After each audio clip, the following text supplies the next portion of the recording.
Tim Picciott, the Liberty Advisor, and we are here with Alex Newman at Jekyll Island, the scene of the crime where the Federal Reserve plan was hatched more than 100 years ago. And my good friend John Sneisen had a question when he was watching the live stream, because he is unfortunately quarantined in Canada, or he couldn't make it here because he would be quarantined. And the question he had was, it had something to do with, can you ask my friend Alex Newman what he thinks of the Financial Stability Board and the G30's role on going cashless?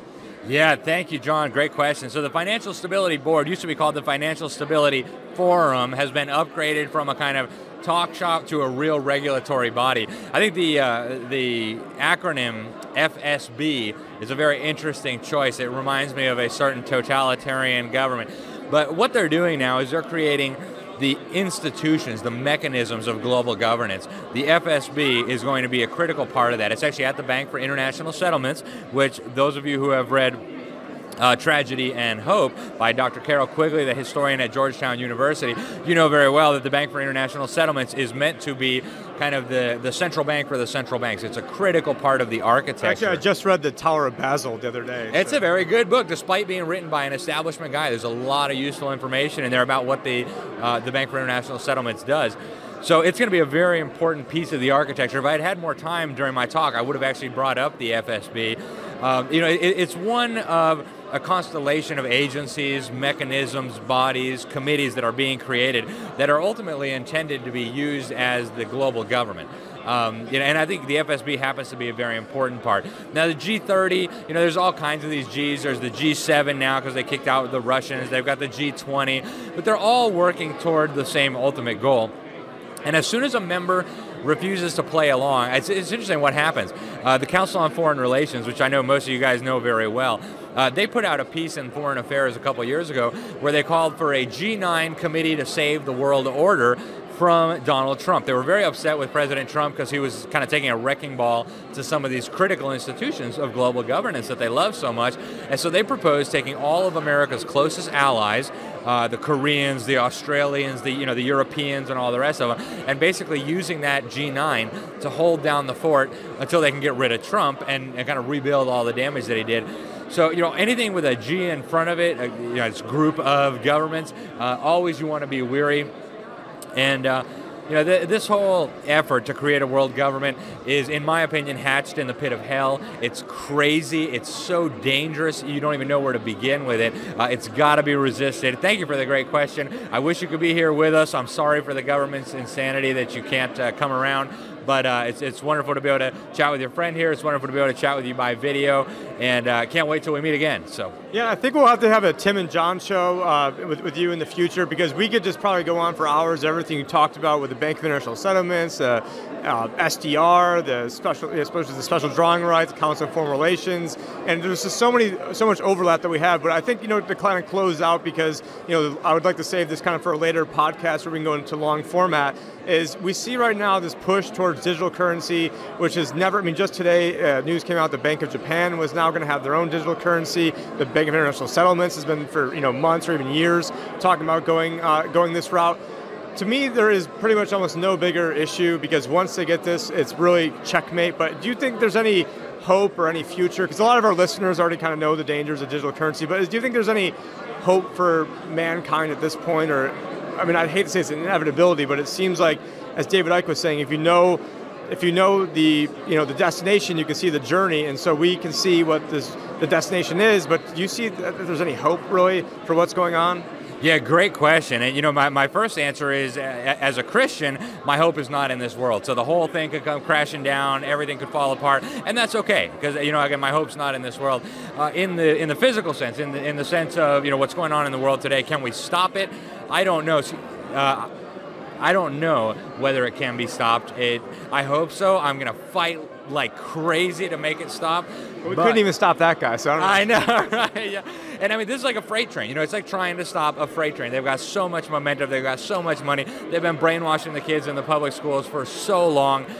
Trying to stop it is going to be very difficult, but more impossible things have happened. So even in the physical sense, I'm not hopeless. I want to make sure that my kids can grow up and live in a world with the same freedoms that I enjoyed.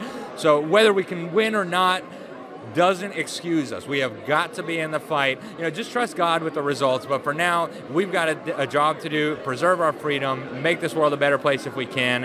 And, you know, I don't know the answer, but we got to hope for the best. And I think that's a great message. And actually what I wrote down my question was, it was the most important issue besides maybe getting into spirituality or trusting in God. It was actually what I wrote down, but then I couldn't remember everything. And so I'm glad that you did bring that full circle back around. We look forward to having you on in the future. Thanks for your awesome presentation. Highly recommend you guys go check this out. I'm sure it'll probably won't be on YouTube. They'll probably take it down if it does get on there. So go to redpillexpo.org. You guys see it behind us, and I'm sure we can find Alex's speech there. A great speech, and thank you very much for your time today, sir. Thank you so much. It was a pleasure. Thank you. They've had this plan for a long time. That cover right there I mentioned, in 2010, I wrote that story. It's for the New American Magazine. If you don't subscribe, you should. It's one of the best publications on planet Earth. Thank you, folks. It's a great magazine. You can talk to the guys outside. They'll hook you up. But it's not a new idea. John Maynard Keynes, the worst economist who ever lived, with the possible exception of Marx, if you give him the courtesy of calling him an economist, which is silly. But he proposed, along with the British government, a one-world currency after World War II. They were going to call it the Bancor. Well, the U.S. government thought, hey, one world currency, that's cool. We'll call it Unitas. They couldn't agree, so the U.S. dollar by default ended up the one world currency, at least the global reserve currency, because it was backed by gold. The U.S. economy made up more than 50% of global GDP. Most of the rest of the productive world was bombed to smithereens, and so, okay, dollar by default will be the global currency. This slave has been good. He gets some cryptocurrency. This one has been bad. We will shut him off. Okay, you see where this is going, right? This is an actual patent application, and I'm not kidding. The patent application number is WO 2020-060606. You can find it on their website. I'm not kidding. Now, they're destroying the dollar as we know it is fine for today, but tomorrow is a different story. Imagine a whole new breed of transactions that are smaller, faster, and virtually everywhere. That's where Minchip comes in. Minchip is currency in a digital form. Using a chip, you securely load value onto a smartphone, USB device, computer, tablet, or cloud. Maybe even some future device that doesn't even exist yet. Now you're ready to go. Some future issue, but as I understand this proposal, it's a proposal designed to increase the use of the IMF's special drawing rights. We're actually quite open to that suggestion. All right, so he's at the CFR. He's asked, what do you think about the Communist Chinese proposal for a one-world currency? I am delighted to be here in these new headquarters. I have been often to, I guess, the mothership in New York City. But it's good to have an outpost of the council right here down the street from the State Department. We get a lot of advice from the council, so this will mean I won't have this far to go to be told what we should be doing and how we should think about the future. Rick? All right, so who tells Hillary Clinton what she should be doing and how she should be thinking about the future? Not us, the Council on Foreign Relations. That's what she says. Okay. Now, this is a fully bipartisan thing. I'm going to show you Darth Vader in a minute, also known as Dick Cheney, Vice President under George Bush. Here he is talking about the council. To be back at the Council on Foreign Relations, as Pete mentioned, I've been a member for a long time and was actually a director for some period of time. Couldn't tell people that. I never mentioned that when I was campaigning for re-election back home in Wyoming. I think it's so funny. We just deceived those dumb voters. What do they know? And now, Sleepy Joe, leader of the Communist Party in the 2020 election. And here is what he has to say about who his real boss is. Listen carefully. He's on stage here with Richard Haas. He's the president of the Council on Foreign Relations. Listen to who he says he works for. The subject of today is another article in the magazine. Probably should introduce myself to people, everybody. My name is Richard Haas, by the way. I work here at the Council on Foreign Relations. And I work for Richard. And I work for Richard. These profiteers, it's obvious, right? They want to make a lot of money. They know when you get rid of cash, Visa, MasterCard are going to make a whole lot more money on fees. Okay, that's logical. We got the Bill and Melinda Gates Foundation. Chief propagandist for coronavirus hysteria. By the way, all you slaves, get your vaccines all over the world. It's happening in Turkey. It's happening in the United States. It's happening in America. Here's CBS fake news. And when we get the slideshow back, we'll go to that. But what you'll see is that all over the world, we have a cashless society coming in. It's not new, but now they're telling us about it on television. And in fact, I warned about this over 10 years ago. They were going to move us toward a cashless society. Now it's on the news. Back 10 years ago, they said, you're a conspiracy theorist. That's so silly. We would never do that. And here we are. COVID, right? How scary. And as we move toward a cashless society, this is really going to have some profound implications for our small businesses, for our economy, and all the rest of it. Guys, are we almost ready with the PowerPoint?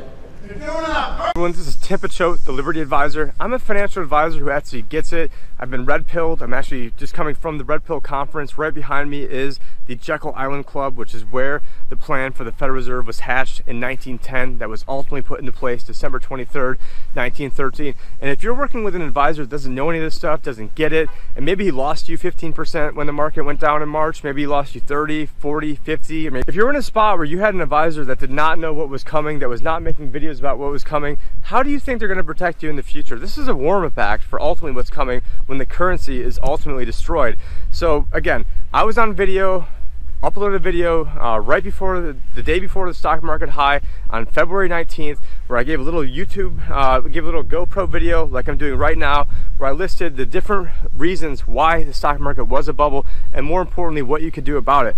Now, what makes myself different and my firm different than most people out there is that most people, you know, who've been very bearish, they didn't make money in 2019, they've been losing money for 10 years out there. A lot of us can think of the names of people who are like that, but we made most of the gains in 2019, and then when everything was collapsing, barely lost any money at all during the worst of it. So how many people out there could say that? And so, you know, a lot of you took a big roller coaster ride on your money, and if you're, you know, 55 to 65, you're in that retirement red zone, as Prudential likes to call it, you can't afford to take any gambles this close to retirement.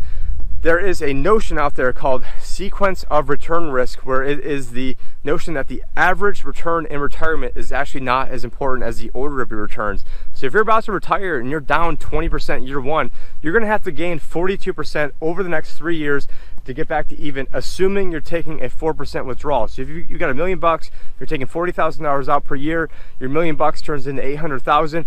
Well, because you're taking out that $40,000 per year, the math changes a little bit, and now you actually have to go up 42% over those next 3 years to get back to even. So we do have the Jekyll Island Club right behind us, which is where the Federal Reserve was hatched. And if you're with an advisor who, you know, didn't get all the gains, you know, last year, got a lot of the losses this year, you know, what are you doing? You know, I would really recommend that you check us out down below, the LibertyAdvisor.com, for more information how we can put you and your family on a better path to achieving all of your retirement dreams and goals. Thank you.